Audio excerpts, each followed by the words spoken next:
What's up, guys? Ben here bringing another video today. We just finished up the first Challengers Cup of the weekend in both North America and Europe, as well as LATAM and APAC. Let's break down the big winners and losers from each region and talk about what's coming up in the Challenger scene. All right, so a quick summary for those that are new, just a quick refresher. Basically, the way this season is structured is you have these Challenger Cups for the bottom rung of the pyramid. They're big open tournaments. Teams get in. Anyone can sign up. They play. You get a winner. What's important for Major 1 is that you have these first two cups before Thanksgiving, and then in all regions there will be a Major 1 qualifier that will send you into a play-in tournament on the Wednesday before Major 1. That will be 8 teams, 3 from NA, 3 from EU, 1 from APAC, 1 from LATAM, and then the top 4 teams coming out of that will make it to the group stage on the pro side for Major 1, and everybody else will go to open bracket. So for teams in NA, like you're trying to get in the top 16 for that Major 1 qualifier. Same in EU, and LATAM and APAC are really only going to send one team out of the Major 1 qualifier, so you need to be the number 1 team in your region. All right, let's start off with North America. 600 plus teams played in this tournament, and your top 2 teams were as follows. LAG Academy ended up winning the whole tournament. That's Exceed, Assault, Diamond Con, and Joe Deceives. Really good squad. A lot of great games from all 4 players. I've always been really high on Adam Assault. He's someone, we always talk about the main AR position and kind of all of the friendship league politics that go on there. Adam's been kind of always on the cut line of that, and I know he was around in the first few years of CDL, but again, showing up this year, and we know what Diamond Con brings. Exceed and Joe Deceives holding down the more aggressive positions on this team had their moments throughout the tournament. Excited to see this squad continue to grow over the next few tournaments. Coming in second was Rocker Academy, Real, Fame, Godorex, and Pander. We always know that Godorex and Pander are going to be on top teams at the beginning of every year in Challengers. Those guys are super consistent in terms of their placings. I think a really good showing for Real, obviously moving over here to the States, and Fame playing with them as well. Excited to see this Rocker team grow. Some interesting prospect on this side. I think it's more of a effort to have Godorex and Panda really kind of develop Rail and Fame, who are sort of the subs right now for this Rocker team, but a really good showing for them. To me, I think actually maybe the biggest winner of the weekend is Electrify Steel. I don't think anyone necessarily had them as their lock top 3. I think when I was streaming earlier this week, we were talking about this team being potentially a dark horse, and they really did show up. Gene, Mox, Noisy, and Wardy. So obviously we know what Wardy can bring, and he's currently a substitute on the New York team. But Mox and Gene, man, the old school duo right there. Gene's been around for a minute, a pro for a long time. And Mox coming back over from Halo and getting third in his first Call of Duty tournament. Really excited to see the squad. I always liked Chance Mox, someone who's really a student of the game, always has got his notebook. I like the potential of this Electrify Steel team, and I have suddenly now shut up the power rankings on the NA side,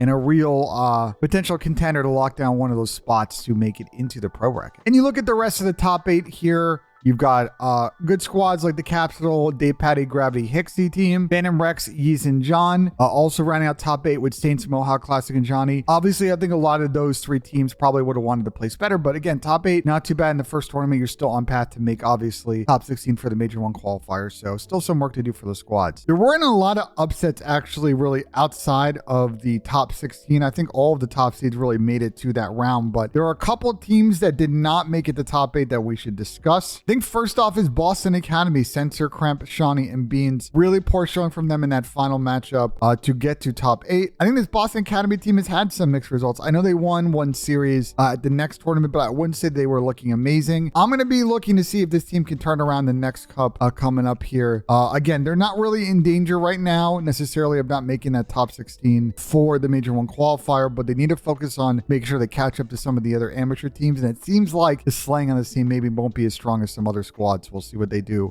with the week of practice. Ironblood Gaming came up a little bit short. Gunless, Pentagram, Pristini, and Ghosty. But again, still some time to work on it. A lot of talent on this team, including top players who have won CDL and CWL tournaments like Nelson and Persini, so looking to see them turn it around. Ravens Academy got top 16. That's Venom, Hamza, Decimate, and Parasite filling in for Scraps. We'll see what this squad does with Maddie coming over this week and with having their actual teammate being able to play. And there's a couple other squads here, if you take a look, that did round out this top 16, like Fellow Squad, like Fire, Detroit, and Exotic. So here's to see, we'll see a little bit of a shuffle between 9 through 16 and 1 through 8 going into next week's cup, but a pretty solid 16 in NA. Excited to see if there's any movement as we get ready for the Major 1 qualifier. So let's talk about Europe. Again, if you're newer to professional Call of Duty, you're going to notice that NA is pretty much your deepest region, and you're probably going to have 16 to 10 really good teams. In EU, it's not necessarily going to be the case. I'm not dissing on sort of the EU side of things, but generally you're going to have probably a handful of couple real good squads on the EU side that are going to place well throughout the year. It's not like a deep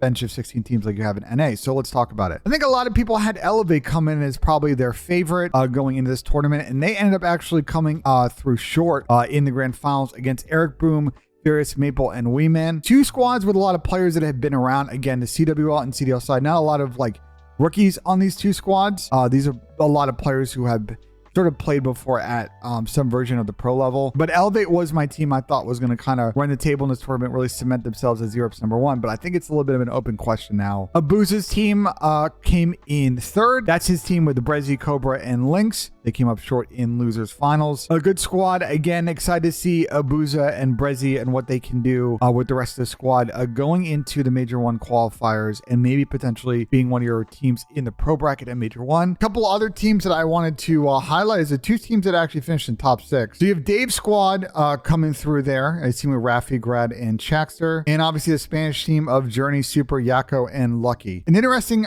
top 6 here in EU. Obviously you see like some names you may know, like Metal's team getting top 8. Nile, Defrag, and Detain. Those guys have been around for forever. Again, not any real crazy upsets, I think, in this top 8 in EU. But I was definitely surprised that Elevate didn't take the first overall spot. And I think you probably got like 5-6 really good teams here in Europe. But there are only 3 of those teams that are going to be able to make it in the Major 1 qualifier. So we'll see how things cut down. Let's talk about the other regions really quick. Let's take a look at APAC. The team that came in first in APAC, Restalling, Immense, Crimza, and Zeppa, beat out Jazin, Cronus, Limax, and Setzi in the grand finals in APAC, with Luca, Shocks, Fida, and Replied, sort of your normal or kind of mainstay Mind Freak team coming in third. I think the big thing to know with APAC is if you look at these sort of top 3 teams, there's a lot of combination of players that were really fighting for that spot that qualified for COD champs last year. There were a lot of your main talent in the region sort of mixed across these 3 teams that have kind of shuffled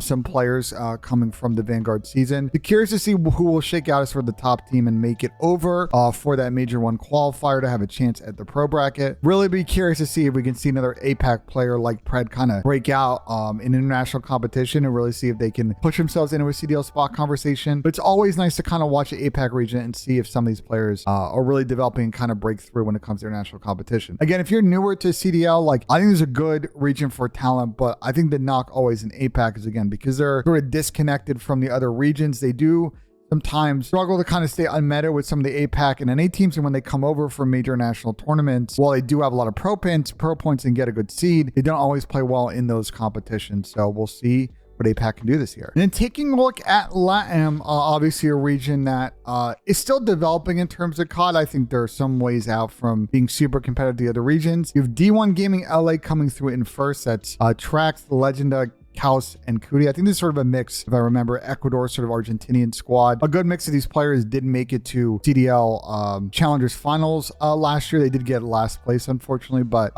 looks like that same, some version of that same squad is really competitive in this region again. Curious to see, as always, with LATAM, there's still a ways out, I think, from having a really developed scene with a lot of talent. It's probably a little bit out, but this D1 team does seem like they're still sort of heads into division, and we'll see if they're able to actually lock down that spot come Major 1 qualifier time. So those are your winners. There is a cup coming up next week, and then we have a little bit of a break, obviously, for Thanksgiving holiday in the US, with the Major 1 qualifier coming up on the 3rd of December. Let me know in the comments what you all think. Like, did I miss any players or teams you thought played really well this week? Anything I should highlight in future videos? We'll be doing more Challengers coverage again at the end of this week with a preview video on Friday, and then breaking things down on Monday after the 2nd Challengers Cup. As always, smash that like button if you enjoy the content. Subscribe for more, and as always, guys, we will see y'all in the next one.